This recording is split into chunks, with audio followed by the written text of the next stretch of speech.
بقي أن نختم بعد هذا الذي ذكره الله جل وعلا عن أوليائه وعباده المقربين، أن يعلم كل أحد أن التوبة وظيفة العمر. قال الله: وتوبوا إلى الله جميعا أيها المؤمنون لعلكم تفلحون. والتوبة في حقيقتها حصول رغبة في القلب أن يفيء المؤمن أو العبد إلى ربه ويشعر بالندم لما وقع منه، وليس أحد لم يقع منه شيء، لا المتكلم ولا السامعين ولا من يرى ولا غيرنا.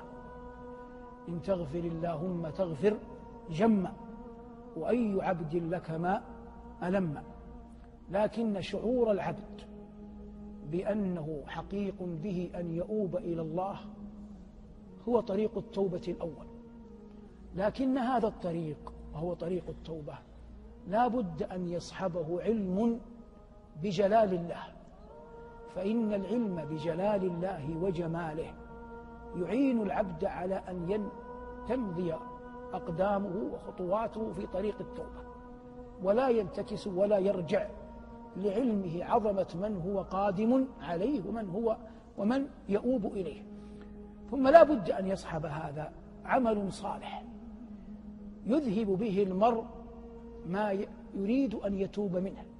والله يقول في آية محكمة: إن الحسنات يذهبن السيئات ذلك ذكرى للذاكرين. وأصله أن رجلا من الأنصار قبل امرأة وربما ضمها، ثم أخبر النبي صلى الله عليه وسلم فسكت عنه، ثم صلى العصر مع رسول الله صلى الله عليه وسلم، فلما فرغ من صلاته سأل عنه قال: أنا هنا يا رسول الله.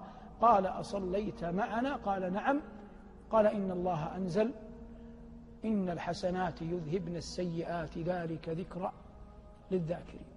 فالإكثار من الحسنات والصلوات على وجه الخصوص من دلائل أن العبد يحب أن يتوب إلى الله. الوصية الخاتمة في التوبة نفسها أن يدخر الإنسان لنفسه سريرة عند الله، عمل يرى أنه قادر عليه ولا يرغب أن يراه أحد، فيكثر من هذا العمل مع طوية في القلب أنه يريد به وجه الله، فيدخر له ربه هذه السريرة فيجعلها حافظة موفقة له في دنياه، حافظة موفقة له في قبره، حافظة موفقة له إذا قام الأشهاد وحشر العباد. ووالله إنك لن تستودع أحدا عملك أرحم بك من الله ولا أعظم فضلا، بل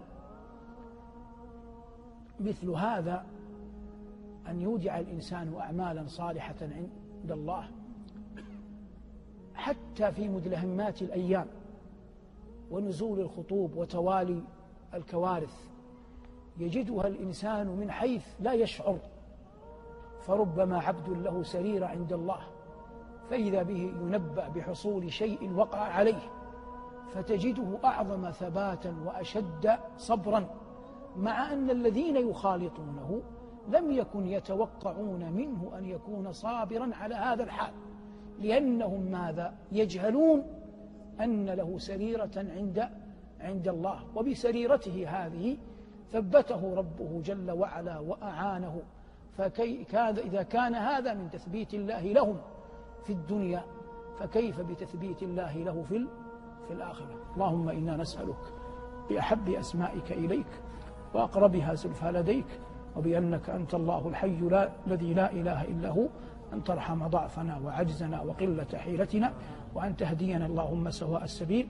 اللهم ردنا إليك ردا جميلا، اللهم ردنا ردا جميلا، اللهم ردنا إليك ردا جميلا.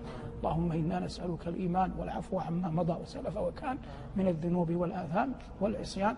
اللهم إنا نسألك بنور وجهك الذي أشرقت منه الظلمات وصلح عليه أمر الدنيا والآخرة أن لا تسلبنا الإيمان بك حتى نلقاك. اللهم لا تسلبنا الإيمان بك حتى نلقاك. اللهم لا تسلبنا الإيمان بك حتى نلقاك. اللهم ثبتنا بالقول الثابت في الحياة الدنيا وفي الآخرة. اللهم ثبتنا بالقول الثابت في الحياة الدنيا وفي الآخرة. اللهم استر عوراتنا، اللهم استر عوراتنا، اللهم استر عوراتنا وآمن روعاتنا. اللهم اجعلنا من أغنى خلقك بك وأفقر عبادك إليك يا ذا